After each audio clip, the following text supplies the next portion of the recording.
तो जय हिंद दोस्तों, शिवम क्लासेस धनबाद में आपका स्वागत है। तो आशा करते हैं आप लोग अच्छे होंगे, स्वस्थ होंगे और मस्त होंगे। तो आज का जो वीडियो रहने वाला है हम लोग का, तो ये वीडियो जो आप लोग का रहने वाला है जेएसएससी सचिवालय, है ना। जो कोई भी तैयारी कर रहे हैं झारखंड सचिवालय का डेडिकेशन के साथ तैयारी कर रहे हैं, जिन्होंने पेपर 2 लिया उसके लिए सबसे रामबाण वीडियो, यूट्यूब का सबसे शानदार वीडियो रहने वाला है। क्योंकि इसमें आप लोगों को डेली 100 क्वेश्चंस करवाए जा रहे हैं, मिक्स क्वेश्चन करवाए जा रहे हैं हिंदी के पूरे सिलेबस का। उसमें ग्रामर भी है आपका, उपन्यास भी है, कहानी है, हिंदी का साहित्य, सारा जितना हिंदी पेपर 2 का सिलेबस है निचोड़ सभी 100 प्रश्न करवाए जा रहे हैं, बेस्ट 100 प्रश्न करवाए जा रहे हैं। आप एग्ज़ाम से पहले हम लोग 30 सेट करवाएंगे आपको, ठीक है। 30 सेट में लगभग 30 सेट करने के बाद आपको 3000 क्वेश्चंस का कलेक्शन मिलेगा।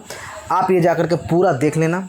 एग्ज़ाम में इससे बाहर एक भी क्वेश्चन आने वाला है, लगभग 90% गारंटी लेता हूँ इससे आएगा। क्योंकि इससे पीछे हम लोग वीडियो नहीं करवाए थे, लेकिन हमारे एक नोट से सभी क्वेश्चंस लगभग आए थे, ठीक है।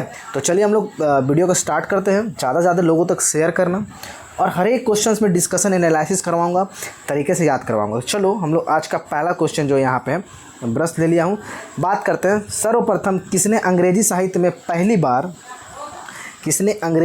में पहली बार व्यवस्थित और व्यापक रूप से सौंदर्य शास्त्र को प्रतिस्थापित किया था? किसने?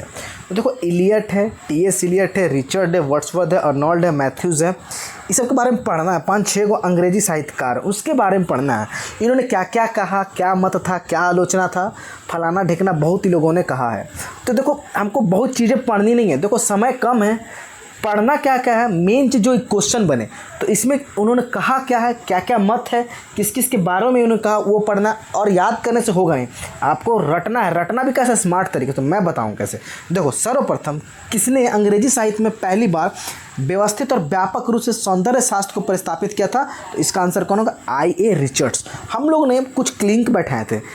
टी.एस. इलियट को बोला था इटली वाला, वर्ड्सवर्थ को बोला था बच्चा से, अर्नोल्ड को, है ना। तो इस तरह क्या, तो रिच लोग होते हैं ना। तो सबसे पहले तो ये अंग्रेजी हैं, तो अंग्रेजी साहित्य के बारे में ही कहेंगे। तो अंग्रेजी साहित्य में व्यवस्थित और व्यापक रूप से सौंदर्य शास्त्र, तो हम लोग कैसे, सौंदर्य शास्त्र, सौंदर्य मतलब सुंदर। तो ज़्यादातर लोग, रिच लोग कितना होते हैं, सौंदर्य होते हैं। क्या होते हैं? सुंदर ही दिखते हैं। तो इसको ऐसे याद कर, सौंदर्य शास्त्र को प्रस्तावित किसने किया था? I.A. रिचर्ड। तो रिच लोग क्या होते हैं, ज़्यादातर सौंदर्यता उनमें झलकती है। तो सौंदर्य शास्त्र को प्रस्तावित कौन करेंगे? रिचर्ड्स लोग। ऐसे याद करो। अगला क्वेश्चन, निम्नलिखित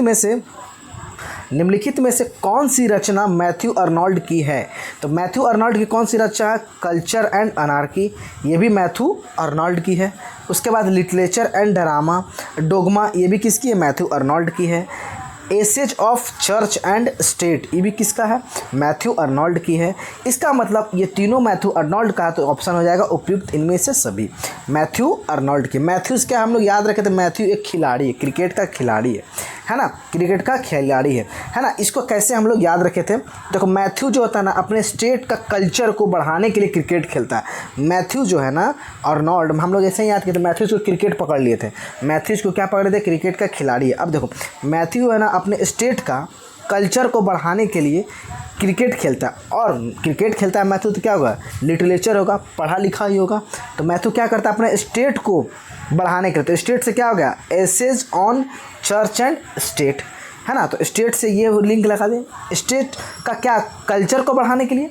तो कल्चर से कल्चर एंड अनार्की, क्या खेलता है? क्रिकेट खेलता है। और क्या, मैथ्यू पढ़ा लिखा क्रिकेटर है, तो क्या, लिटरेचर एंड डोगमा। तो स्टेट को बढ़ाने के लिए स्टेट से essays on church and culture और लिटरेचर, ये याद रखना। तो ये 3 याद आपको ज़िंदगी में नहीं भूलोगे।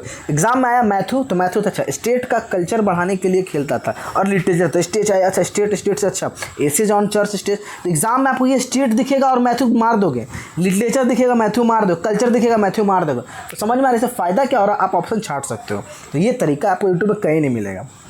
ये रटवा देंगे बहुत लोग, 2 दिन के बाद भूल जाओगे, लेकिन इस तरह रटोगे ना तो कभी ज़िंदगी में नहीं भूलोगे, ठीक है। ये मेरा गारंटी है। कविता का ज्ञान कवि की व्यक्तिगत साधना की उपलब्धि है। कविता का जो ज्ञान होता है ना, कवि की व्यक्तिगत साधना, तो कवि जो इतना व्यक्तिगत साधना करता है वो कविता में झलकता है। यह किसका कथन है? वर्ड्सवर्थ। कैसे आता? कविता का ज्ञान व्यक्तिगत साधना, तो कविता का ज्ञान, कविता मतलब कविता, तो कविता कौन करते? छोटे बच्चे। तो वर्ड्सवर्थ बर्थ मतलब बच्चा का जन्म, बर्थ मतलब जन्म, और किसका मतलब वर्ड्सवर्थ को बच्चा से रिलेट किए थे हमेशा, और जहाँ कहीं भी आएगा बच्चा से रिलेट करेंगे। तो वर्ड्सवर्थ मतलब वर्ड्स मतलब बच्चे का वर्ड, तो बच्चा का क्या होता है, बच्चा क्या पढ़ता है, कविता, तो कविता का ज्ञान बच्चा को होना जरूरी है। तो वर्ड्सवर्थ क्या हो गया, कविता का ज्ञान। अब बात करते हैं यहाँ पे आपका, तो थ्योरी का क्या हो जाएगा, option number B is the right answer. चौथे में चलते हैं, टी.एस. इलियट की आलोचना की विशेषता है। टी.एस. इलियट आलोचना करते हैं, इटली वाला आलोचना क्या करते हैं, उन्होंने बोला है क्या क्या विशेषता है आपका, टी.एस. इलियट की आलोचना की विशेषता है कि कविता आत्मगत अभिव्यक्ति से पलायन है, ये सही है। कविता क्या है, आत्मगत अभिव्यक्ति से पलायन है, और कवि काव्य का माध्यम भर है, ये भी इनका सही है, ये भी इनका आपका सही है। दो इनका स्टेटमेंट सही बोले थे, ठीक है। देखिए इसमें क्या ऑप्शन कैसे दिया वैसे, तो टी.एस. इलियट के लिए क्या क्या कथन सही है। टी.एस. इलियट बोला, इटली वाला क्या बोलता है ना भाई, कविता आत्मगत अभिव्यक्ति का पलायन, मतलब इटली खाने के लिए एक जगह से दूसरी जगह जाओगे ना, पलायन करना पड़ेगा, एक जगह से दूसरी जगह चलोगे तो मतलब पलायन किए, छोड़ के गए। फिर क्या, कवि काव्य का माध्यम भर है, माध्यम भर मतलब भर मतलब भर पेट खाओ, कितना खाओगे। देखो हम क्यों लिंक लगा रहे हैं, हमको पता है और आपको भी पता है, एग्जाम में सेम टू सेम क्वेश्चन आने, बहुत ज़्यादा घुमाया फिराया नहीं जाएगा, याद रखना, ठीक है। तो याद रखना माध्यम भर, तो कितना खाओगे, पलायन करके जाओगे तो भर पेट इडली खाओगे, तो पलायन और भर से क्या होगा, कवि काव्य का माध्यम भर है, तो इडली खाने के लिए पलायन करोगे और भर पेट खाओगे, भर से माध्यम भर है, कवि काव्य। तो ऑप्शन नंबर ए और सी राइट आंसर, किस ऑप्शन में है, ए ऑप्शन में राइट आंसर है, समझ में आया। चलिए अगला क्वेश्चन चलते हैं। अगला क्वेश्चन क्या बोल रहा है, काव्य मिथ्या जगत की अनुकीर्ति, काव्य मिथ्या जो है, काव्य की मिथ्या जो है जगत की अनुकीर्ति, किसने कहा, मिथ्या के बारे में जब भी बोला तो वो काव्य के बारे में हमेशा आलोचना की, काव्य जो है काव्य के बारे में बहुत बार, ये प्लूटो का, सबसे पहले तो प्लूटो का था, प्लूटो क्या बोलते हैं ना, प्लूटो बोलते हैं यार कि आलोचना बहुत करते हैं, कवियों की आलोचना करते हैं कि वो मनगढ़ंत कहानियाँ होती हैं, जैसा काव्य में है कभी अपने सोच को डाल देता है, रियलिटी वैसा होता नहीं है, ये प्लूटो का था। काव्य जो है मिथ्या है, कौन कहा है, प्लूटो का है, ठीक है। उस आदमी को यहाँ बुलाओ, उस शब्द उस आदमी क्या है, उस आदमी को बुलाओ, निश्चयवाचक है क्या, नहीं, निश्चयवाचक है ही नहीं। गुणवाचक है क्या, गुणवाचक भी नहीं। संख्यावाचक को, संख्या का नहीं, सार्वनामिक विशेषण, सर्वनाम है ना, जिससे क्या होगा, संज्ञा की विशेषता बतलाता। तो संज्ञा कौन, आदमी, कौन आदमी, उस आदमी है, मैं तुम या ये सब सर्वनाम, तो उस आदमी क्या सर्वनामिक विशेषण है, ठीक है। बात करते हैं अगला क्वेश्चन। अगला क्वेश्चन, बालक छुरी से खेलता है, छुरी किस कारक की ओर संकेत करता है, तो बालक किससे खेलता है, कर्ता ने कर्म को करण से, तो करण से, छुरी से आया तो करण कारक, से आया तो करण कर, बालक यहाँ कर्ता हो जाएगा, ठीक है, याद रखना। चलिए अगला क्वेश्चन, यथाक्रम में कौन सा समास है, यथाक्रम में कौन सा समास है, यथा, देखो जिस शब्द के आगे अव्यय लगे हो उसे अव्ययीभाव समास कहते हैं, ठीक है। यथा हो गया, प्रति हो गया, है ना, ये सब तो यथा हो गया, प्रति हो गया, लगा रहे तो उसे क्या बोलेंगे, अव्ययीभाव समास। द्विगु समास में क्या होगा, जिससे पहले संख्या का शब्द हो, ठीक है, याद रखना। तो ये क्या होगा, अव्ययीभाव समास, अव्यय लगा हुआ, यथा मतलब अव्यय, ठीक है।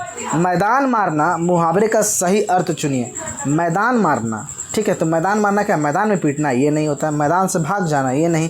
युद्ध में मर जाना, नहीं। खेल या बाजी जीत जाना, भाई तुमने तो मैदान मार लिया यार, तो इसका मतलब वो जीत गया, जो भी था बाजी जीत गया, तो बाजी जीत जाना, ठीक है।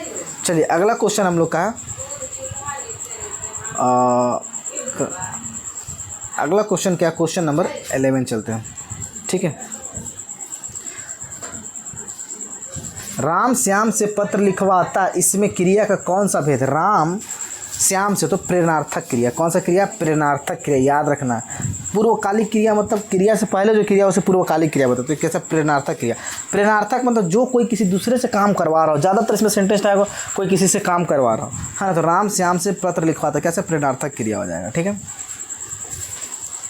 अगला क्वेश्चन, कौन और क्या किस प्रकार के सर्वनाम, कौन और क्या प्रश्न है ना, प्रश्न, कौन खाया, कौन आया, क्या किया, तो प्रश्नवाचक है, तो क्या होगा, प्रश्नवाचक सर्वनाम है। सेना संज्ञा के किस भेद के अंदर, सेना मतलब सेना का क्या होता है, समूह होता है, झुंड में होता है, सेना हो गया, आर्मी हो गया, है ना, तो ये सब क्या है आपका, झुंड, तो समूहवाचक हो जाएगा, ठीक है। जनसंख्या हो गया। बात करते हैं, अब देखिए यहाँ पर कबीर किस काल के कवि, तो कबीर भक्ति काल के, कबीर भक्ति काल के कवि हैं, याद रखना है आपको। कबीर के गुरु कौन थे, रामानंद थे, कबीर के गुरु कहाँ थे, रामानंद। कबीर का जन्म कहाँ हुआ था, लहरतला तालाब के पास हुआ था, ठीक है। चलिए, गोस्वामी जी की अवधी भाषा का उपयोग किसके लिए करते थे? गोस्वामी जी अवधी भाषा का उपयोग किसके लिए क्या करते थे? तो गोस्वामी जी करते क्या? सामान्यतः प्रबंध रचना के लिए करते थे। किसके लिए करते थे? वो प्रबंध रचना के लिए करते थे। ऑप्शन नंबर, सामान्यतः प्रबंध रचना के लिए गोस्वामी जी अवधी भाषा का यूज करते थे। ठीक है, चलिए अगला क्वेश्चन, मानुष है तो वही रसखान बसो संग गोकुल गाँव के गवारन किस कवि की पंक्ति है? तो रसखान इसमें आ रहा, तो रसखान के बारे में है ना, किसने रसखान की ये पंक्ति याद रखना। ठीक है, नहिए रहिए मन में ठौर नंद नंदन अक्षत कैसे आनीन उर, और किस कवि की पंक्ति है? तो ये सूरदास की, क्या है? सूरदास की है, याद रखना है आपको। नहिए नाहिन रहिए मन में ठौर नंद नंद अक्षत, ये किसकी? सूरदास की है। सूरदास का जन्म कब हुआ था? सूरदास का जन्म कहाँ हुआ था? दिल्ली में हुआ था। सूरदास के गुरु का नाम क्या था? बल्लवाचार्य था। तो ये भी आपको याद रखना है। ठीक है, आप लोग कमेंट बॉक्स में बताओ सूरदास का डेट ऑफ बर्थ। देखिए, बिहारी की काव्य शैली कैसी है? तो बिहारी मुक्तव्य काव्य शैली में लिखते थे, याद रखना, बिहारी मुक्त। देखो बिहारी लोग क्या रहते हैं? मुक्त रहते हैं, किसी के बंधन में नहीं बंधते हैं। तो कैसे काव्य शैली है? मुक्तव्य काव्य शैली है। ठीक है, तो यहाँ पे आंसर क्या हो जाएगा? जो बिहारी है ना, बिहारी किस काव्य शैली में रखते? तो मुक्तव्य काव्य शैली। ठीक है, याद रखना है आपको यहाँ पे। तो अगला क्वेश्चन है हमारा यहाँ पे, अगला क्वेश्चन क्या है आपका? निम्न में ऐसा कौन सा कवि है जो रीति काल में होते हुए भी राष्ट्रीय धारा का प्रतिनिधित्व करता है? कौन है? भूषण। रीति काल के होते हुए भी राष्ट्रीय धारा का प्रतिनिधित्व करते थे। ठीक है, कौन है आपका? यहाँ पे भूषण हो जाएगा आपका राइट आंसर। तो यहाँ पे हो गया है आपका, इसका आंसर क्या हो जाएगा? निम्नलिखित में से कौन सा कवि जो रीति काल में होते हुए? भूषण। कौन है आपका? भूषण जी। तो भूषण का जन्म कब हुआ? 1613 ईस्वी में हुआ। मृत्यु कब हुई? 1715 ईस्वी में हुआ। और कहाँ पे हुआ? तिकवापुर, कानपुर में हुआ भूषण का जन्म। ठीक है, चलिए अगला क्वेश्चन हम लोग इसके बारे में बताएं। इनमें से अगला क्वेश्चन 19 नंबर है, इनमें से किसे प्रथम बार भारत भारती सम्मान प्रदान किया गया? तो भारत भारती सम्मान किसे प्रथम बार मिला गया? महादेवी वर्मा को प्रदान किया गया भारत भारती सम्मान से। ठीक है, याद रखना, भारत भारती सम्मान से। अब बात करते हैं महादेवी वर्मा के बारे में, कुछ पढ़ लेते हैं। तो महादेवी वर्मा का जन्म कब हुआ? 26 मार्च 1907 को हुआ। और इनकी मृत्यु कब हुई है आपकी? 11 सितंबर 1987 में। अच्छा, महादेवी वर्मा का कहाँ पर, किस जगह पर जन्म हुआ? फर्रुखाबाद, यूपी में हुआ। किसका? फर्रुखाबाद, यूपी में। बात कर ले अजय का जन्म कब हुआ? 1911 में हुआ। अजय के साथ नागार्जुन का भी जन्म 1911 में हुआ। ठीक है, अब बात करते हैं यहाँ पे अगला क्वेश्चन है, निम्नलिखित में कौन सी रचना सर्वेश्वर दयाल सक्सेना की नहीं है?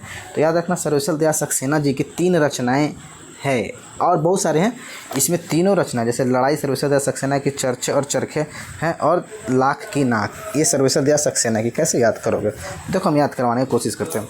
सर्वेश्वर दयाल सक्सेना जी बहुत सक्सेस आदमी थे, और उनको गुस्सा बहुत जल्दी आता था। तो गुस्सा आता था तो लड़ते रहते थे, है ना, और उनके नाक पे गुस्सा रहता था।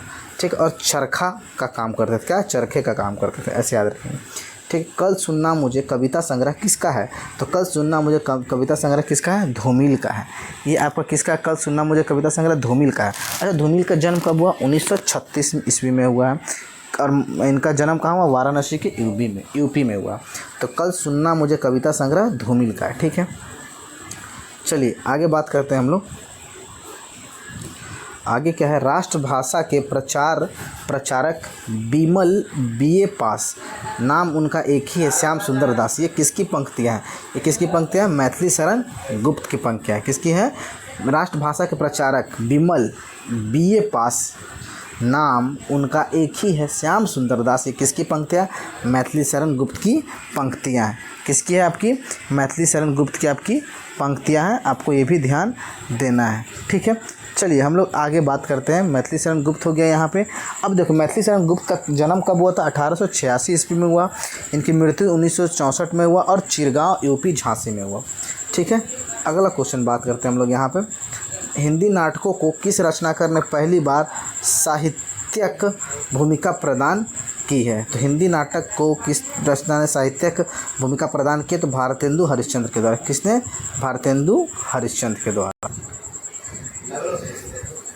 हिंदी नाटकों को किस रचनाकार ने पहली बार साहित्यिक भूमिका प्रदान की है? भारतेंदु हरिश्चंद्र।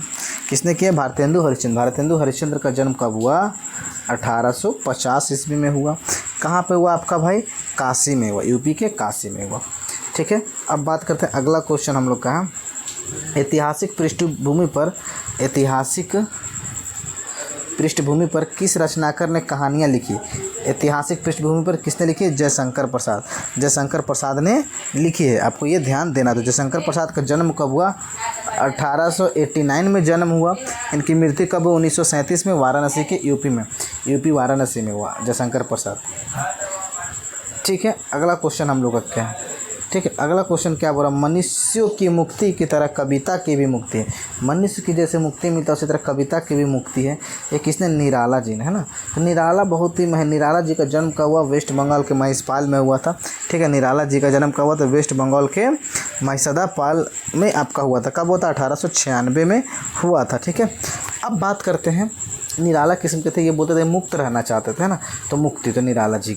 ठीक है, हिंदी कविता के लिए साहित्य अकादमी का पुरस्कार किस कवि को नहीं मिला है?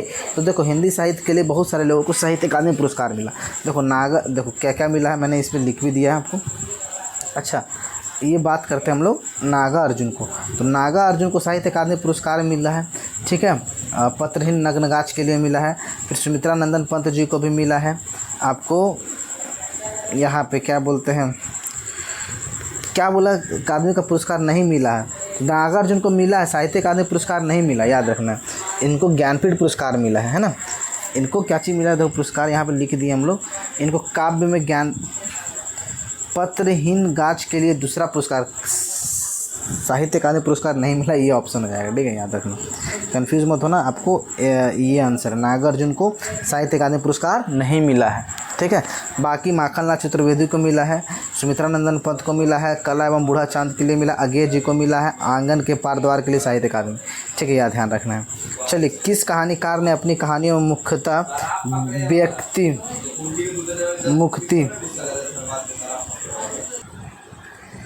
किस कहानीकार ने अपने कहानियों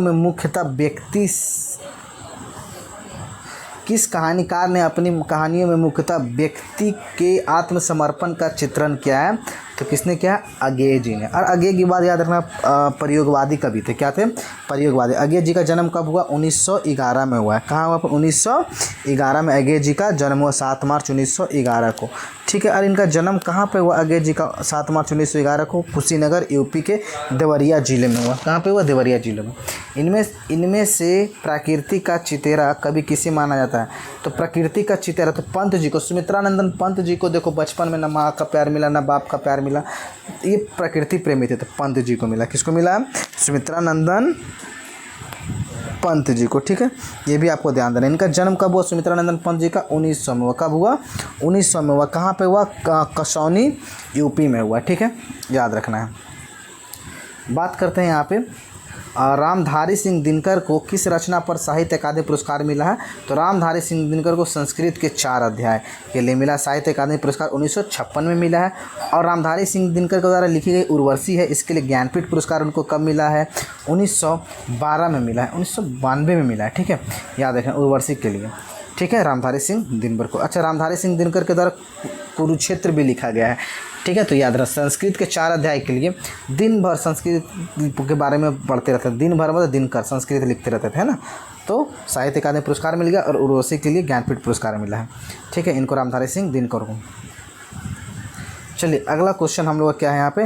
रामचंद्र शुक्ल के अनुसार निम्नलिखित में से किस ग्रंथ का कयामत का वर्णन, किस ग्रंथ में कयामत का वर्णन है? रामचंद्र शुक्ल के अनुसार किस ग्रंथ में कयामत का वर्णन है? तो आखिरी कलाम में कयामत का वर्णन है। बात सही है भाई, आखिरी कलाम मतलब आखिरी बार होने वाला है जो, तो क़यामत आएगा। आखिरी बार आएगा, क्या आएगा? क़यामत, है ना। तो आखिरी कलाम है। भक्ति काल का उदय इस्लामी आक्रमण की प्रतिक्रिया स्वरूप मानने वाले विद्यमान, बोला भक्ति काल का जो उदय है ना, इस्लामी आक्रमण की प्रतिक्रिया स्वरूप मानने वाले विद्यमान कौन है? शुक्ला जी। शुक्ला जी कौन? रामचंद्र शुक्ला। ठीक है, अब देखिए यहाँ पे क्वेश्चन क्या है, ये थोड़ा बड़ा क्वेश्चन है इसको। हाँ चलिए, अब देखिए अच्छे से पढ़ेंगे। हिंदी साहित्य इतिहास को किसने निम्नलिखित 4 भागों में बांटा? हिंदी साहित्य इतिहास को किसने 4 भागों में बांटा? किसने निम्नलिखित 4 भागों में बांटा? आदिकाल को वीरगाथा काल इतना से इतना बोला गया है ना। और पूर्व, देखिए ये भी याद रखो, इसे भी याद रखना 4। हिंदी साहित्य काल को 4 भागों में आदिकाल, पूर्व मध्यकाल, उत्तर मध्यकाल। मध्यकाल को 2, एक पूर्व मध्यकाल पहले वाला और उत्तर मतलब बाद वाला, और एक आधुनिक मध्यकाल। तो वीरगाथा आदिकाल को वीरगाथा काल कहा जाता है, जो 1050 से 1375, इसको लिख लेना आप लोग, ठीक है। फिर मध्यकाल को 2 भागों में, पूर्व मध्यकाल पूर्व मध्यकाल को भक्ति काल कहा जाता है 1375 से 1700। फिर उत्तर मध्यकाल को क्या रीतिकाल कहा जाता है 1700 से 1900। फिर आधुनिक मध्यकाल को क्या बोला जाता है गदकाल, अभी जो चला 1900 से लेकर 1984। 1900 से 1984 में जो लिखा गया, जैसे गोदान हो गया, मधुआ हो गया, दिल्ली में एक मौत, सारा ये सब जो लिखा गया है, ठीक है। तो किसने कहा है ये बांटा जो है, किसने? आचार्य रामचंद्र शुक्ल जी ने बांटा है, याद रखना, ठीक है। चलिए, हिंदी साहित्य का पूर्व मध्यकाल को भक्ति काल किस विधा? अच्छा, हिंदी साहित्य को पूर्व मध्यकाल को क्या बोलते हैं? भक्ति काल।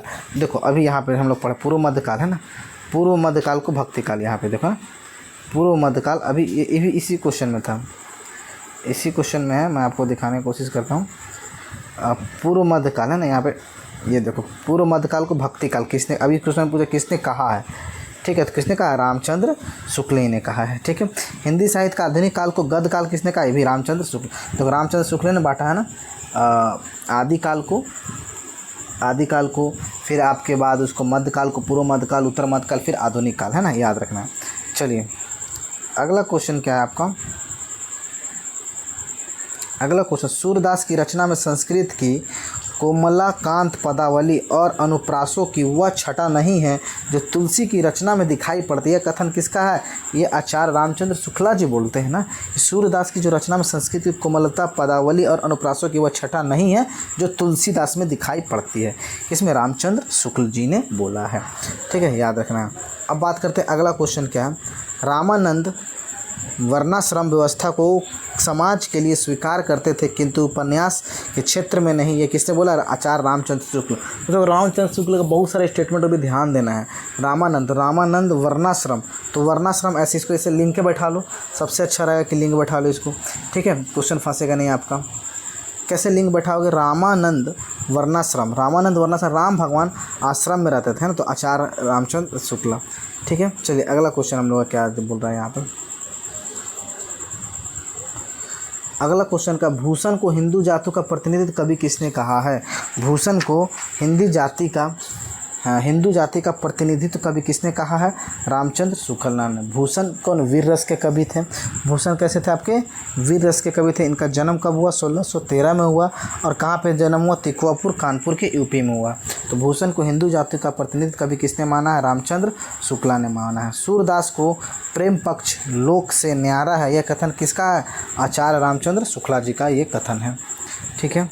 अगला क्वेश्चन यहाँ पे आपका,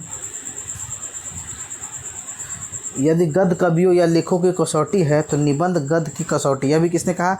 रामचंद्र शुक्ल। मतलब इस अगर 100 क्वेश्चन की आज बात करूं तो रामचंद्र शुक्ल का ये सारा क्वेश्चंस लगभग है, स्टेटमेंट है, ठीक है, याद रखना। जिस नूतन काव्य धारा को मुटुकर पांडे ने छायावाद कहा, आचार्य रामचंद्र शुक्ल ने उसे क्या कहा? स्वच्छतावाद। क्या बोला?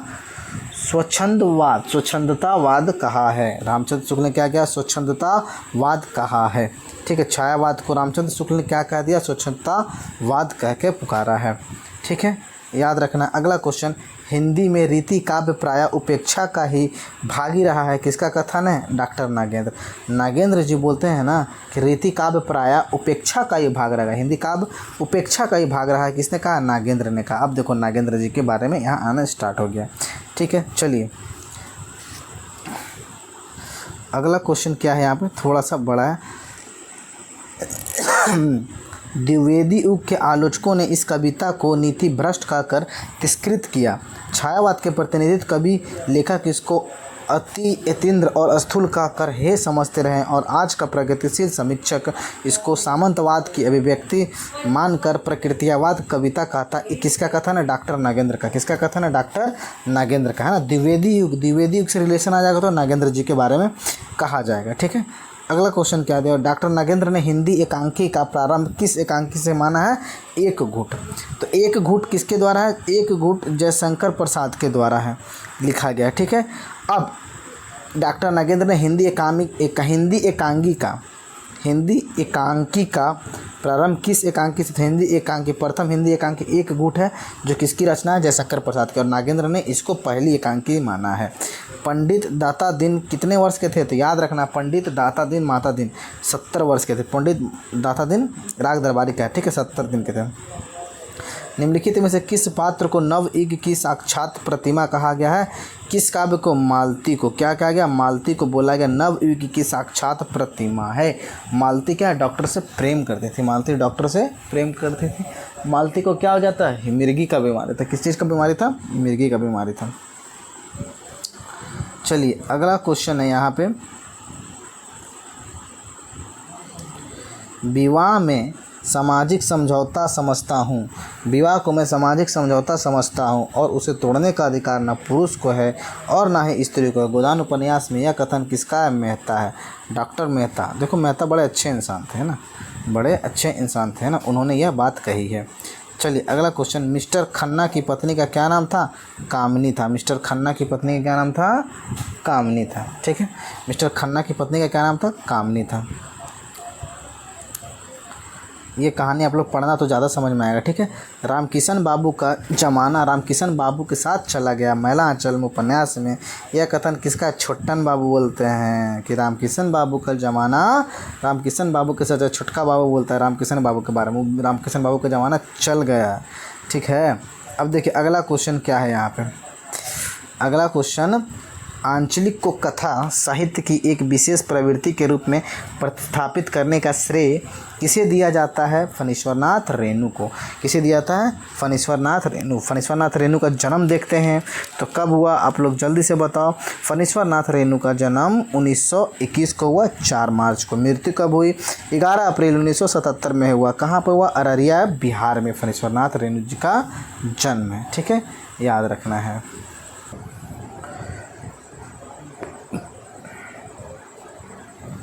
चलिए अगला क्वेश्चन क्या बोल रहा है यहाँ पे, तो यह कि आंचलिक को कथा साहित्य की एक विशेष प्रवृत्ति के रूप में प्रतिनिधित्व करने का श्रेय किसे जाता है?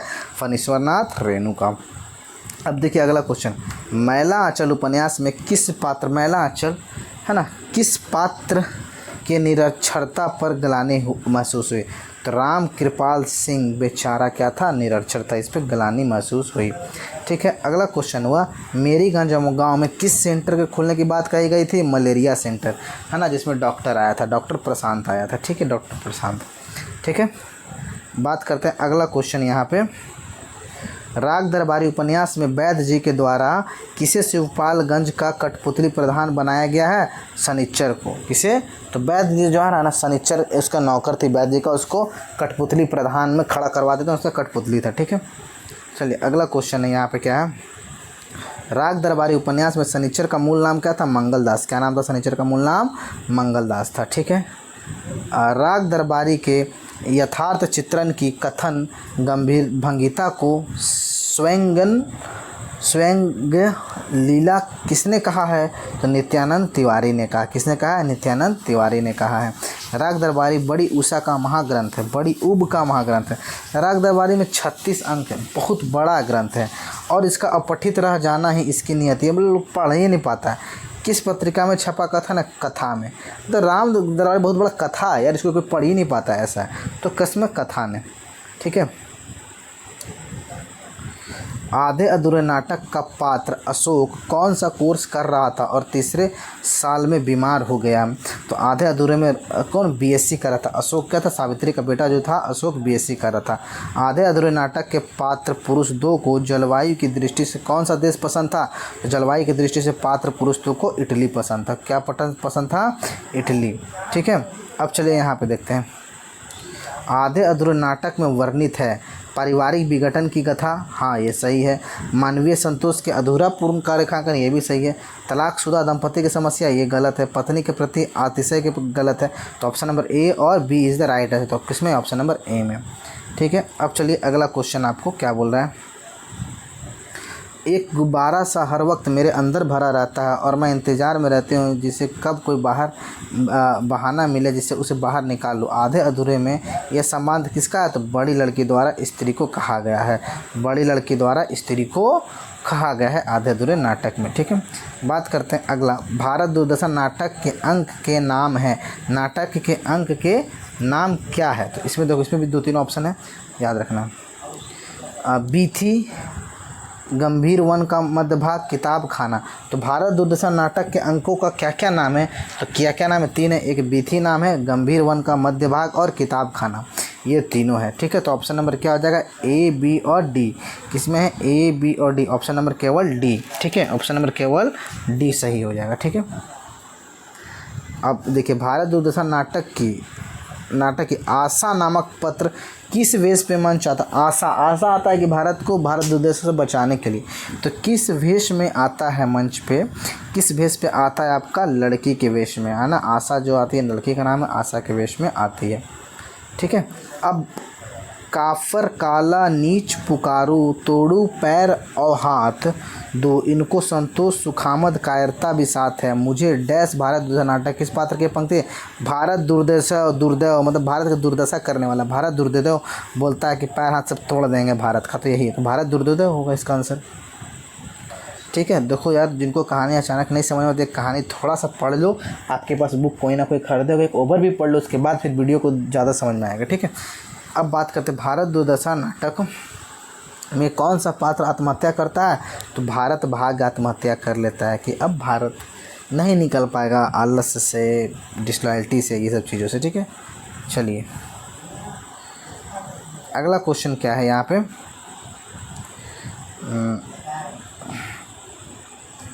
इसका लंबा क्वेश्चन है, इसको थोड़ा सा यहाँ तक कर देता हूँ।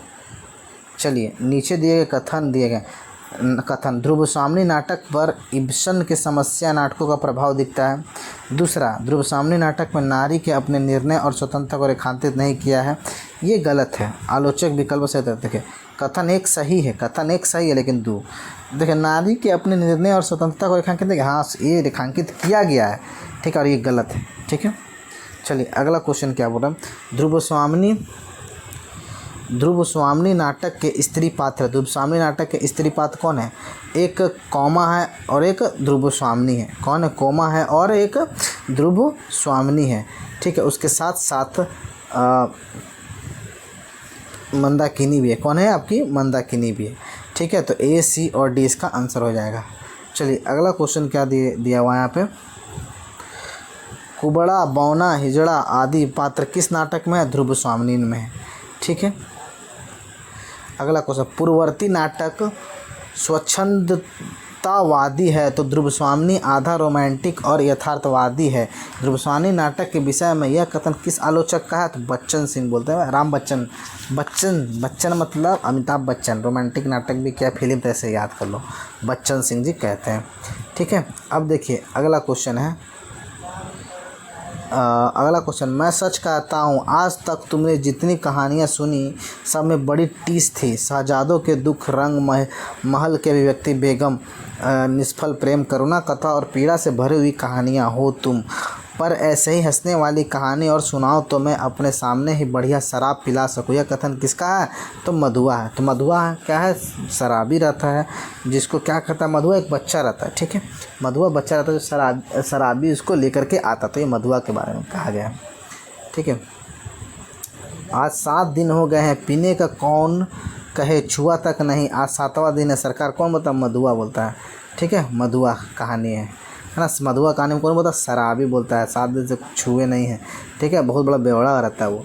ठाकुर का कुआं शीर्षक कहानी के आधार पर किस पात्र का विद्रोही दिल, रिवाज, पाबंदियों और मजबूरियों पर? तो कौन? गंगी याद रहना। ठीक है, बात करते हैं कहानी के प्रमुख पात्र की गंगी की स्वभागवत विशेषताओं के संदर्भ में कौन सी बात सही नहीं है? विद्रोह करने वाली स्त्री, ये सही है। पति से प्रेम करने वाली स्त्री, ये भी सही है। सामाजिक पाबंदियों को मानने वाली स्त्री, नहीं, ये नहीं मानती है। ठीक है, व्यवस्था में भी सास का परिचय देने वाली, ये सही है। ठीक है, चलिए अगला क्वेश्चन हो जाएगा आपका, परिंदे कहानी के अनुसार डॉक्टर मुखर्जी ने वर्मा क्यों छोड़ा? क्योंकि जापानी हमले के कारण वर्मा में जापानी हमले हो गए थे, जिसके कारण डॉक्टर मुखर्जी ने छोड़ दिया। ठीक है, याद रखना परिंदे कहानी। परिंदे किसके द्वारा लिखा गया है? आप लोगों को कमेंट बॉक्स में ये ज़रूर बता देना। ठीक है, जैनेंद्र है ना, जैनेंद्र शायद ये परिंदे जैनेंद्र के द्वारा लिखा गया है। ठीक है,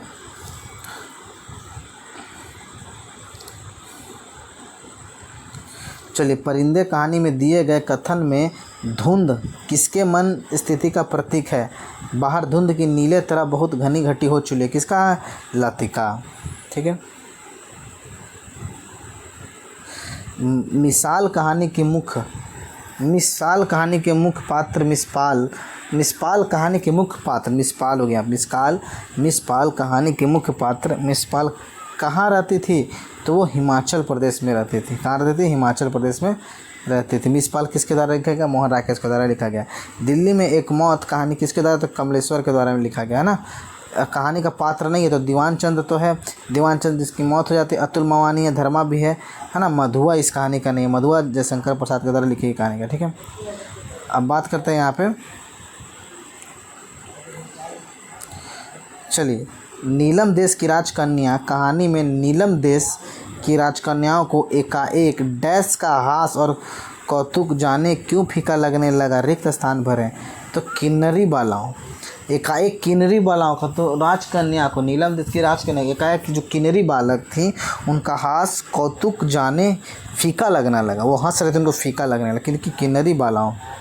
ठीक है, चलिए अगला क्वेश्चन यहाँ पे है, भाई इस ज़माने में जो ना हो जाए वही थोड़ा है। यह जो गंगे नवाब का आहत है जहाँ बम पुलिस बनी है, यह कथन यशपाल कृत अभिशप्त कहानी में किस पात्र का है? शुक्ला जी का। ये कौन सा बोलते हैं? शुक्ला जी बोले हुए हैं। ठीक है, याद रखना है। अगला क्वेश्चन देखिए यहाँ पे, अमर नरेंद्र, बसंती, कांति और गिनेसी किस कहानी का है? वापसी का। किस कहानी का है? वापसी। वापसी में गणेशी का रिटर्न हो जाते हैं। ठीक है, गणेशी जी नौकरी करके लौटते हैं। ठीक है, सरकारी कामकाज में किसी विस्तृत आख्या, वक्तव्य, प्रतिवेदन, पत्र व्यवहार आदि के तथ्यों एवं निर्देशों के संयोजन तथा प्रभावपूर्ण संक्षिप्त संकलन को क्या कहते हैं? संक्षेपण कहते हैं। क्या कहते हैं? संक्षेपण। सरकारी कामकाज के विस्तृत विवरण के बारे में क्या कहते हैं? संक्षेपण कहते हैं, है ना, संक्षेप में। ठीक है, विस्तृत जानकारी यहाँ दिया जाता है। अगला क्वेश्चन, जो भाषा दो या दो से अधिक भाषा भाषियों के बीच संपर्क का काम करे उसे क्या कहते हैं? संपर्क भाषा कहते हैं। रट सब याद कर लो, संपर्क भाषा कहते हैं। अगला क्वेश्चन, भाषा विज्ञान भाषा को भाषा ही जानकर उसका कैसा अध्ययन करता है? वैज्ञानिक अध्ययन करता है। कैसा? वैज्ञानिक अध्ययन करता है। अगला क्वेश्चन है, इनमें से कौन सा शब्द तद्भव है? तद्भव मतलब एक दो शब्द, तद्भव एक तद्भव संस्कृत और संस्कृत का बिगड़ा रूप का तद्भव। कर्म तद्भव है, कर्ण तद्भव है, कपूर तद्भव, कसौटी। ठीक है, राजभाषा विभाग किस मंत्रालय के अधीन आता है? तो राजभाषा विकास गृह मंत्रालय के अधीन आता है। ठीक है, याद रखना है। महाराष्ट्र में हिंदी को प्रचार प्रसार का कार्य किसने सौंपा था? तो महाराष्ट्र में हिंदी को प्रचार प्रसार के साथ बाल गंगाधर तिलक को भी सौंपा गया था, NC केलेलकर को, डॉक्टर भंडारकर को, उपरोक्त सभी। हम लोग क्या पूछ सकते हैं? उपरोक्त सभी। विभाव, अनुभाव और व्यचारी भावों के संयोग से रस की निष्पत्ति होती है। यह कथन किसका है? भरत का। यह कथन किसका है? भरत। आप लोग कमेंट बॉक्स में बताओ भरत मुनि के द्वारा रसों की संख्या कितनी है? ठीक है, हरिपद कोमल कमल से डैश अलंकार है। कौन है? उपमा अलंकार। कौन अलंकार है? उपमा अलंकार है यहाँ पर। ठीक है, बड़े भोर भूपति मणि जागे, जाचक गुनगुन गावन लागे, यह किस छंद का उदाहरण है? तो ये किस छंद का? चौपाई है। क्या है आपका? ये चौपाई है। किसने प्रतिभा दो भेद किया? सहजा और उत्पाद्या। रुद्रट ने। किसने प्रतिभा दो भेद किए? सहजा और उत्पाद्या किसने? रुद्रट ने। ठीक है, अगला क्वेश्चन देखो क्या बोला है। कांता संहित उपदेश को काव्य प्रयोजन मानने वाले आचार्य कौन है? मम्मट है। कौन है? मम्मट है। कांता कस्मित उपदेश को। ठीक है, आचार्य भामा कृत काव्य शास्त्रीय ग्रंथ कौन सा? भामा के द्वारा कृत काव्य शास्त्रीय ग्रंथ कौन सा है? काव्य अलंकार। कौन सा है? काव्य अलंकार। बात करते हैं अगला क्वेश्चन। निम्नलिखित में से किस साहित्य शैली में मारवाड़ी भाषा का प्रभाव रहा है जिसका सर्वप्रथम प्रयोग 14वीं शताब्दी में मिलता है? इसको राज दरबार में पहुंचाने का श्रेय चारण भाट जातियों को जाता है। कौन सी है? डिंगल। चारण मतलब डिंगल, चारण शैली डिंगल भाषा, ये हमेशा याद रखना आप लोग, ठीक है। उतना दिमाग लगाने की ज़रूरत आपको नहीं है, कुछ कुछ चीज़ का लॉजिक पकड़ लो, आराम से क्वेश्चन बजाओ, दिमाग लगाओगे फंस जाओगे। आदिकालीन शिलांकित कृत का नाम क्या है जिसे गद्य पद्य मिश्री चंपुत का? तो गद्य पद्य मिश्री चंपुत हिंदी कृति का माना गया वर्णाकर। कौन? वर्णाकर, ठीक है। चलिए, ये क्वेश्चन तो बहुत बार, पुरानी हिंदी पुस्तक के लेखक कौन है? चंद्रधर शर्मा गुलेरी, ठीक है। भारतीय आर्य भाषा को कितने कालों में विभक्त किया गया? भारतीय आर्य भाषा को 3 कालों में विभक्त किया गया है। हिंदी किस भाषा का शब्द है? हिंदी फारसी भाषा का शब्द है। वैज्ञानिक तथा तकनीकी शब्दावली आयोग की स्थापना कब हुई है? 1961 में। कब हुई? 1961 में हुई। प्रयोजन मूल हिंदी से क्या अभिप्राय है? बातचीत की भाषा, अध्ययन के माध्यम की हिंदी, साहित्य सृजन की या काम काज प्रयोग। तो प्रयोजन मूल मतलब काम काज प्रयोग हिंदी की हिंदी, ठीक है, याद रखें। संपर्क कॉन्टैक्ट थ्योरी के प्रवर्तक कौन है? तो कॉन्टैक्ट थ्योरी के प्रवर्तक जी.वी. रेवेज है ना। जी से जियो है ना, जियो से रोज़ रोज़ नेट देखो, कॉन्टैक्ट थ्योरी, ठीक है, याद रखना। भारत की संपर्क भाषा कौन सी है? भारत की संपर्क भाषा हिंदी में लोग ज़्यादातर संपर्क करते हैं एक दूसरे से, ठीक है। तो रहा, तो आज के लिए ये 100 क्वेश्चन का लेक्चर सही है। इससे पहले जो नहीं देखें देख लो, इसका PDF हम लोग अपने शिवम क्लासेस धनबाद ऐप पे डाउनलोड कर देंगे, डाउनलोड कर देंगे, फ्री में है, आप लोग वहाँ से जा करके रिवाइज़ कर सकते हो। तब तक के लिए धन्यवाद, जय हिंद।